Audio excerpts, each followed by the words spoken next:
Oke, balik lagi sama aku di sini. Sekarang aku bakal ngebahas soal UTS kalkulus. Kemarin tuh kan kita ada eh,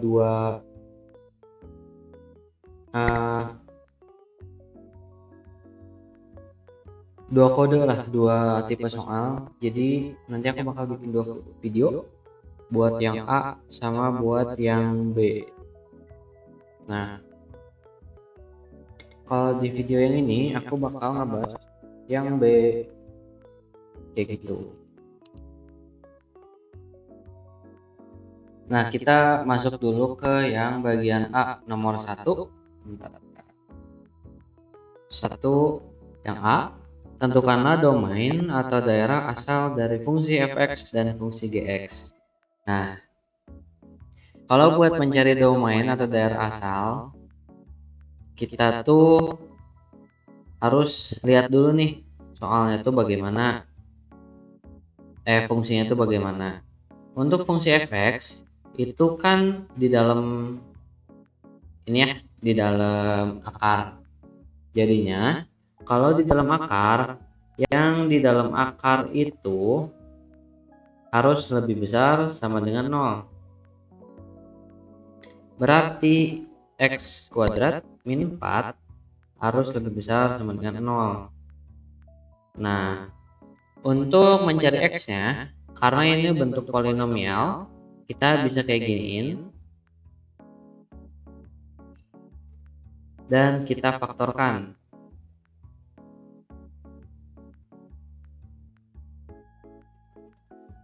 Nah, ingat-ingat lagi, kalau yang kayak gini, a kuadrat min b kuadrat, hasil pemfaktorannya bakal a min b sama a plus b.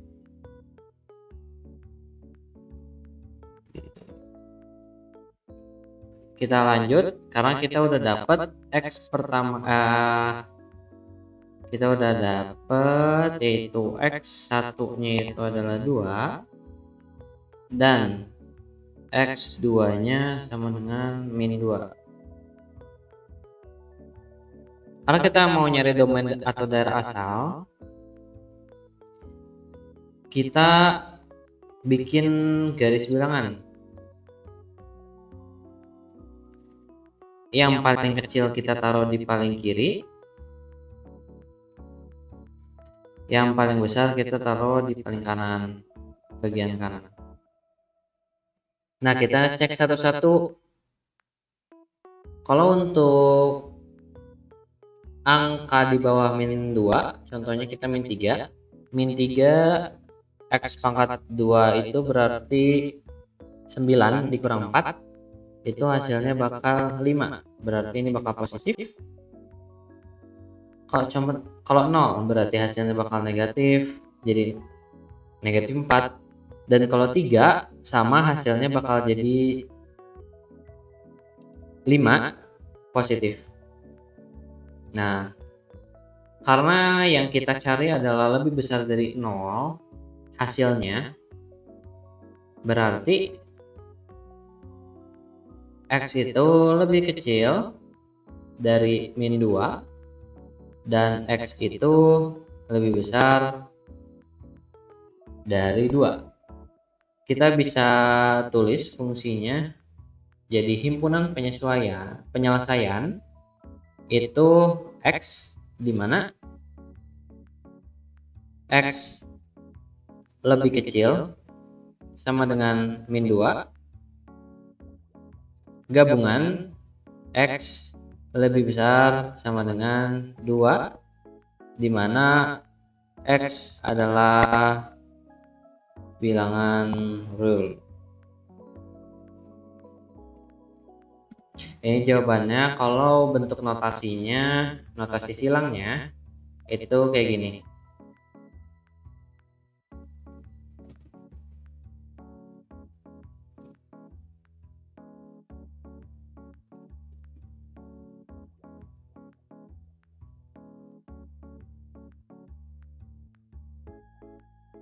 Nah, kayak gini teman-teman. Ini sebenarnya sama ya, sama kayak yang soal UTS tahun lalu diadain lagi di B, apa sih, di kode B. Kita lanjut ke yang B. Nah, untuk yang B ini soalnya itu adalah tuliskanlah bentuk dari komposisi fungsi GOF X. Berarti kita tinggal nulis GOF X itu G fx. Nah, berarti kalau GOF yang menjadi fungsi utamanya itu bakal G, dan fungsi yang kita substitusiin itu adalah X, fx.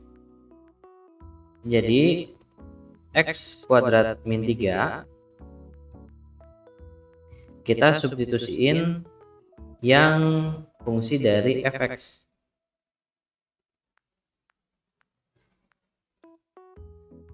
Ini hasilnya bakal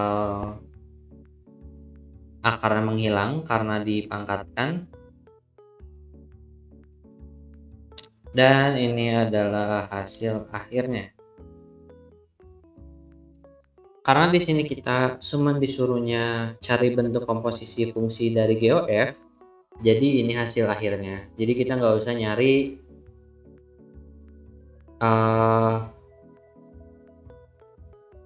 dari domain fungsinya lah. Oh ya, ini aku lupa yang GX, ya Allah.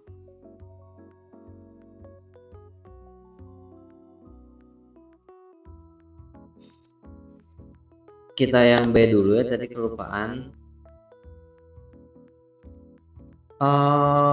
Kok B sih? GX.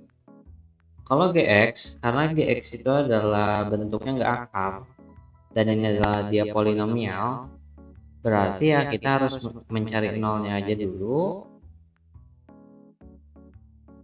X kuadrat sama dengan 3, berarti X nya itu sama dengan akar 3. Ini hasilnya. Dan kalau yang kayak gini, berarti HP penyesuaiannya itu bakal X, dimana X adalah bilangan real. Kenapa sih kayak gini? Karena ini tuh kita bisa input apa aja gitu, mau angka negatif, mau angka positif, yang penting nggak di luar dari kategori bilangan real gitu.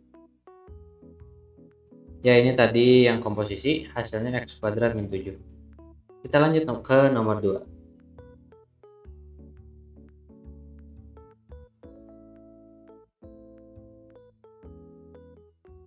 Kita lanjut ke nomor 2. Aku bakal nulis soalnya dulu.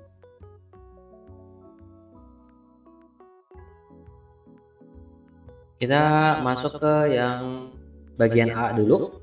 Tentukanlah lim X mendekati min 1 fx.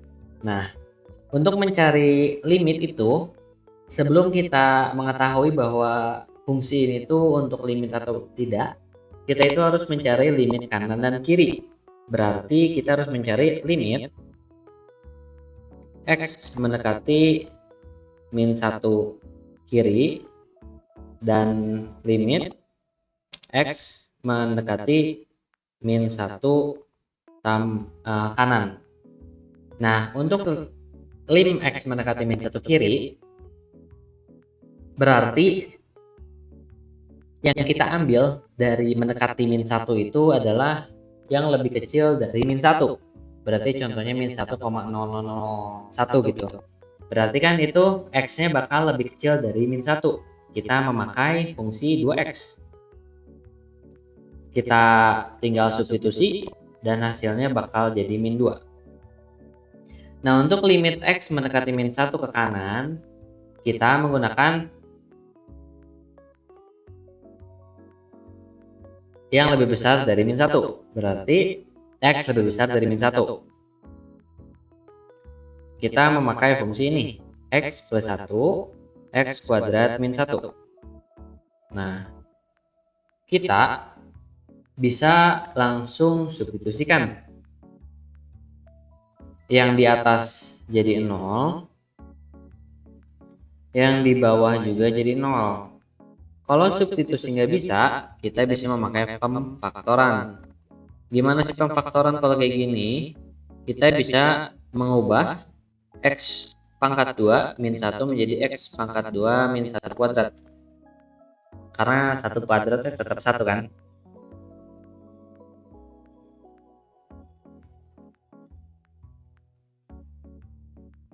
Dan hasilnya bakal gini. Kita coret tambahnya. Dan hasilnya bakal 1 per X min 1. Kita substitusikan. Bentar. Oke, kita substitusikan. Nah, ini berarti jadi min 1 per 2.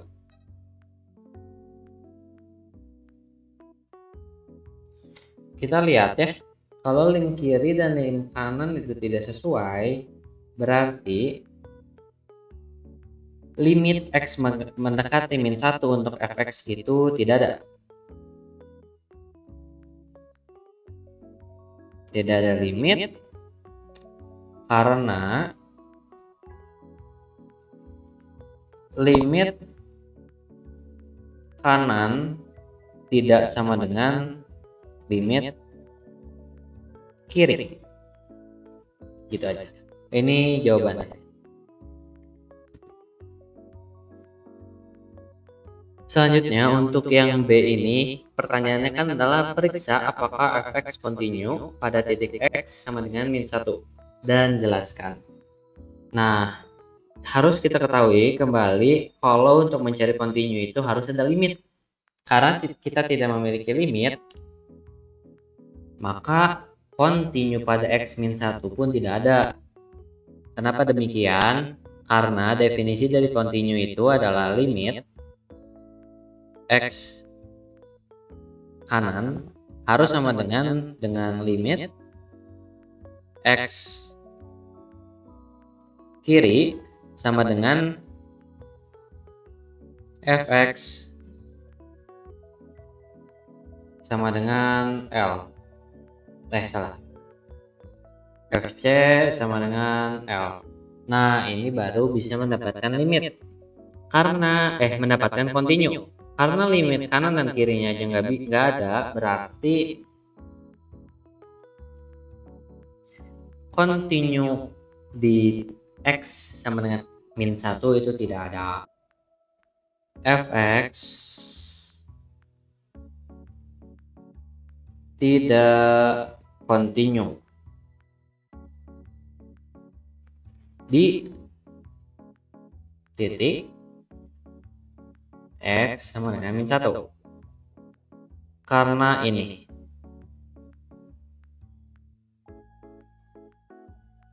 tidak memenuhi inilah. Oke, itu buat nomor 2.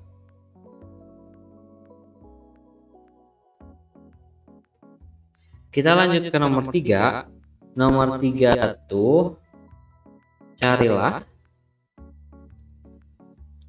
dy per dx dari. Nah, kita di sini udah masuk ke turunan implisit. Untuk yang pertama itu adalah x kuadrat min yx sama dengan y kuadrat. Nah, untuk memulai pengerjaannya, kalau kita dijabarkan itu bakal kayak gini.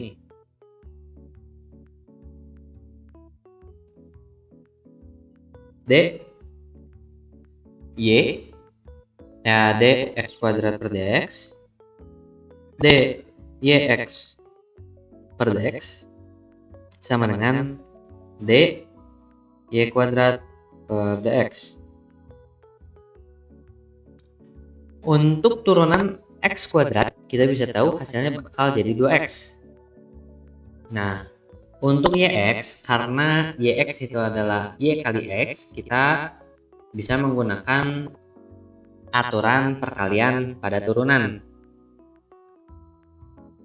U-nya kita adalah y, berarti U aksennya adalah dy per dx, dan V adalah X, V aksen adalah 1.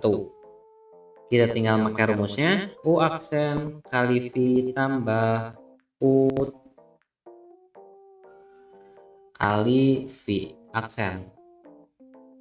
Ini kita tinggal masukin, U-nya adalah Y, V-nya adalah X, ditambah dy,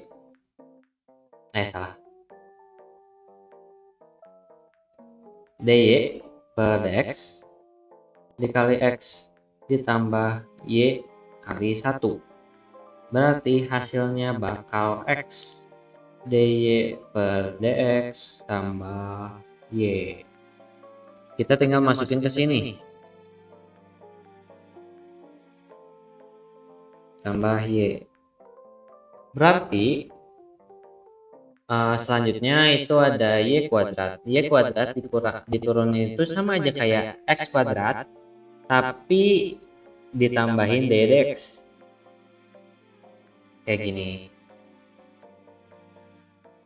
Kita tinggal samakan penyebutnya, samakan yang punya dy dx kananin, yang nggak punya dy dx kita diamkan di kiri.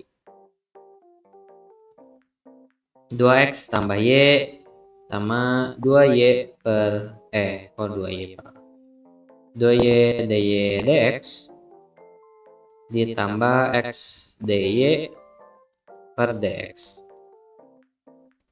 Hasilnya bakal 2x per y per 2y plus x. Nah, tapi nggak tahu kenapa kalau kita ya otak-atik dikit, contohnya kalau 2x-nya kita dikekanankan, y-nya dikekanankan, dan x dy dx-nya dikekirikan, nanti bakal jadi versi negatif.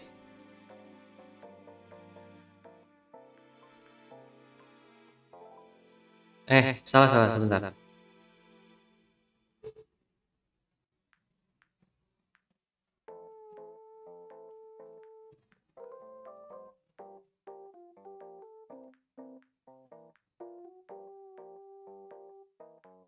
Aku ada yang salah, maafkan.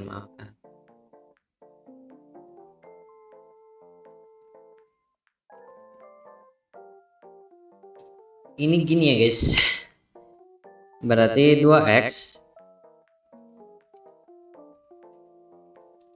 min x dy per dx min y.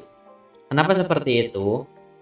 Karena itu min itu di luar dy per dx, di luar dyx per dx.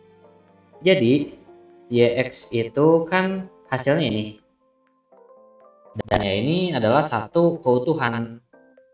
Jadi kita harus kalikan dengan min ini. D per dx, kita tinggal ke kanan kirikan jadi seperti ini. X dy per dx, hasilnya akan menjadi seperti ini.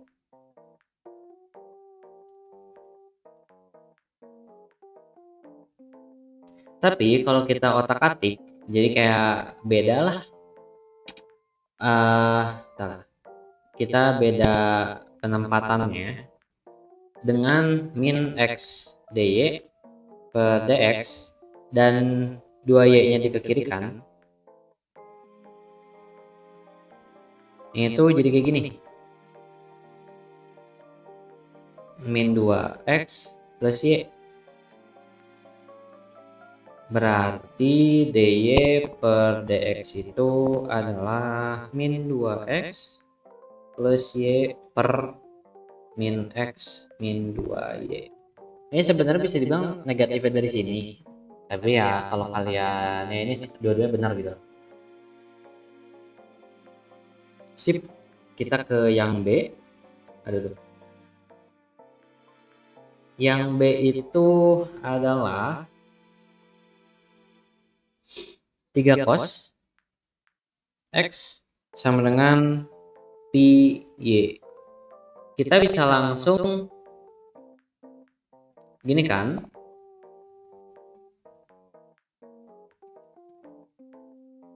dan d pi Y per dy,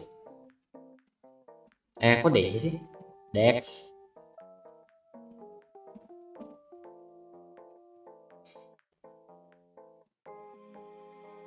Ini tinggal kita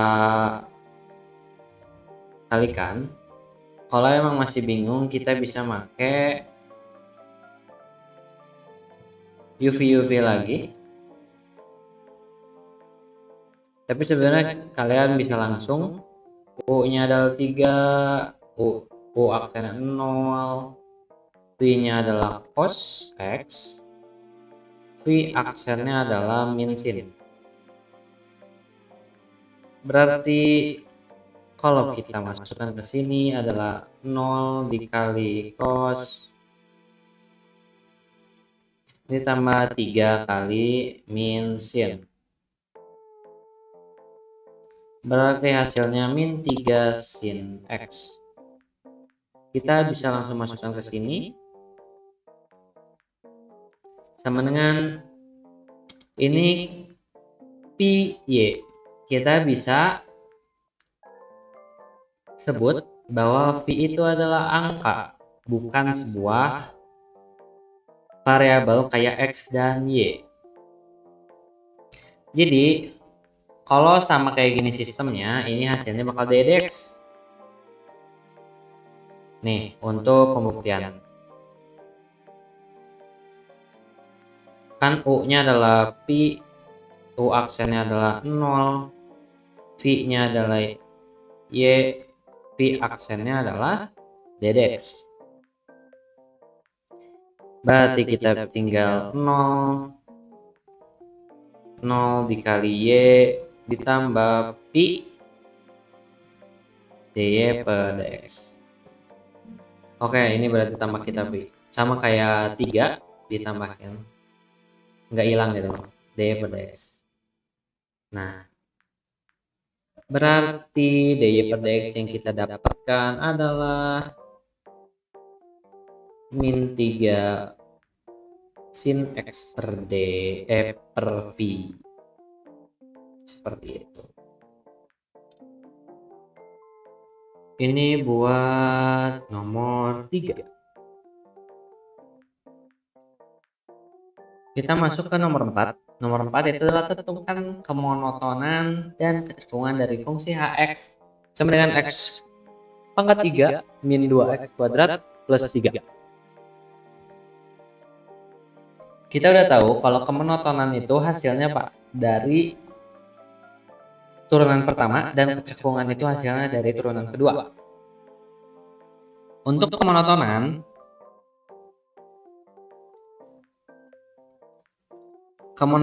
tuh kita untuk mencari titik balik. Titik balik di sini tuh ya adalah hasil dari kemonotonan. Nah, kalau untuk caranya kita itu harus mencari turunan pertama dulu.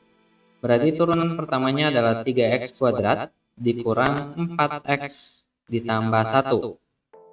Nah, di sini kita mencarikan x-nya yang menghasilkan 0.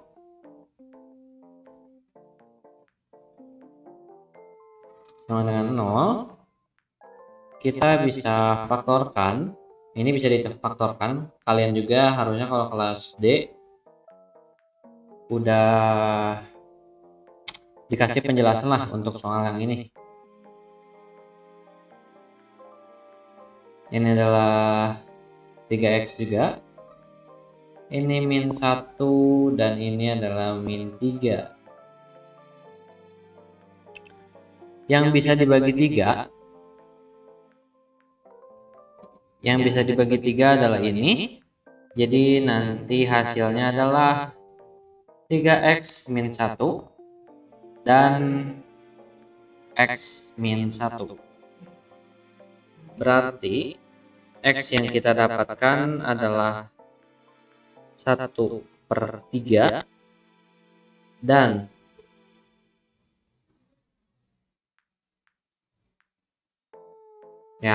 dan aku lupa. Dan x sama dengan 1. Untuk mencari kemonotonan, kita sama kayak nyari ketidaksamaan atau domain, itu membuat garis bilangan yang dimana angka paling kecil ada di paling kiri dan angka paling besar ada di paling kanan. Nah, kita sama kayak ketidaksamaan untuk mencari bagian sini, dan bagian sini. Kalau contohnya 0, kalau kita 0 itu adalah positif, berarti kalau positif itu adalah naik. Lalu kalau di sini contohnya adalah 0,5, karena 1/3 itu adalah 0,3. Kita masukin ke sini 0,5, jadi 1/2 lah. Dan itu tuh hasilnya negatif. Berarti ini bakal turun. Kalau kita masukin 2, 3 kali 4, 12 kurang 8. Nah, berarti itu adalah positif dan hasilnya naik juga. Ini adalah jawaban kemonotonan yang kita cari. Selanjutnya ada kecekungan.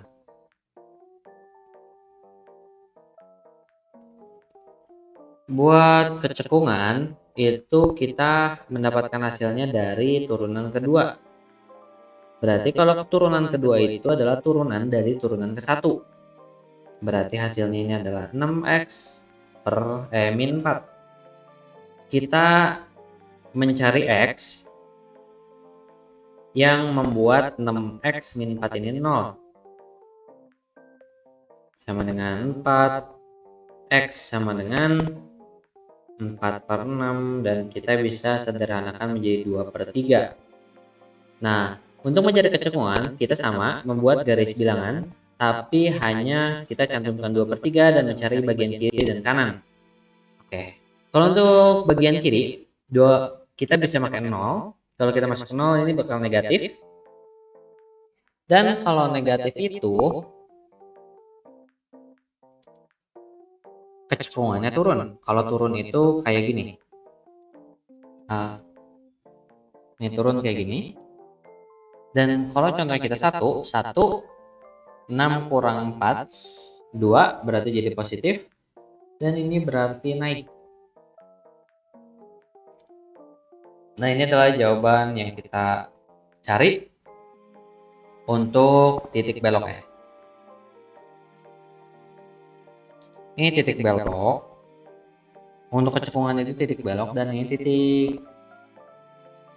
titik balik.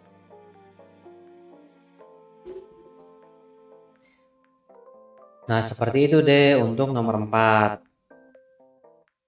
Jadi kalau buat mencari kemonotonan dan kecekungan tuh kita harus bisa dibilang kita mencari grafiknya lah, grafiknya turun atau naik gitu loh. Seperti itu. Oke, ini aku bakal nambahin yang aku belum bahas. Nah, untuk kemonotonan tuh untuk naik turunnya grafik itu disebut kemonotonan naik, turun. Ya, jadi disebutnya turun naiknya kemonotonan. Nah, untuk kecekungan itu bukan naik turun tapi cekung bawah dan cekung atas. Nah, untuk hasil nomor 4 ini tuh nggak sampai bikin garis bilangan ini, tapi karena tentukanlah kemonotonan dan kecekungan dari fungsi hx. Nah, untuk kemonotonannya, ini tuh bisa dibilang kita tuh mencari HP-nya. Jadi, kalau naik itu dari negatif minta hingga, berarti dari sini nih, yang ini nih, sampai dengan 1/3. Nah, 1/3 di sini, kalau kita masukin ke sini itu mendapatkan 0, berarti itu masuk ke naik. Gabungan dari 1 sama ini juga, kalau kita masukkan 1 itu kan berarti jadi 0. Fungsinya berarti dia akan masuk naik sampai hingga. Nah, untuk turun, dia turunnya itu dari 1/3 sama dengan 1, tapi tidak sama dengan. Nah, untuk kecekungan kita juga sama. Untuk yang bawah itu dari negatif minta hingga sampai dengan 2/3. Kenapa ini sampai dengan doang, nggak sampai dengan sama dengan? Karena ya 2/3 di sini kan pembuat 0. Berarti kalau 0 itu masuk ke atas. Nah, kalau atas itu dari 2/3 sampai dengan tak hingga. Nah, ini jawaban terakhir untuk kecekungan dan kemonotonan. Seperti itu. Nah, kalau buat titik kritis itu titik yang kita dapat dari ya pembuat 0. Berarti titik kritisnya itu adalah 1/3 sama 1. Wait, jangan gitu. 1/3 dan 1. Kalau ini